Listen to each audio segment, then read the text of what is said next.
ठाकरे गटाचे 4 आमदार, 3 खासदार, 10 माजी आमदार शिंदेंसोबत येणार. शिवसेनेच्या उदय सामंत यांचा मोठा दावा. 30 डिसेंबरला कराडसह इतर आरोपी आलिशान गाड्यांमधून पुण्याला गेले. अंजली दमानी यांचा दावा. सीसीटीव्ही फुटेज देखील समोर. शिवलिंग मोराळीच्या गाडीसारखीच गाडी कराडच्या ताफ्यात.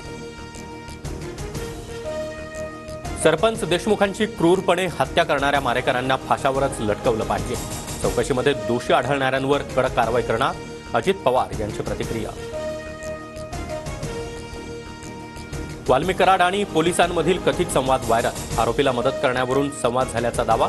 पोलिसांनी ऑडिओ क्लिप संदर्भातील आरोप फेटाळले. वसंतदादा शुगर इन्स्टिट्यूटच्या बैठकीपूर्वी अजित पवार आणि शरद पवार यांच्यामध्ये बंद दाराआड चर्चा. साखर व्यवसायाबाबत चर्चा झाल्याची अजित पवार यांची माहिती. कार्यक्रमाच्या मंचावर अजित पवार आणि शरद पवारांच्या खुर्च्या आजूबाजूला होत्या. मात्र आधीची आसन व्यवस्था दादांनी बदलली. अजित पवारांनी शरद पवारांजवळ बसणं टाळलं. खरंच चाकू मारला की ऍक्टिंग? सैफला बघितल्यावर मलाच संशय. सैफवरील हल्ल्यावर बोलताना नितेश राणे यांच्याकडून शंका व्यक्त. नितेश राणे यांच्याकडून सैफचा घाण असाही उल्लेख. मुंबईत बांगलादेशी महिलेनं लाडकी बहीण योजनेचा लाभ घेतल्याचं समोर.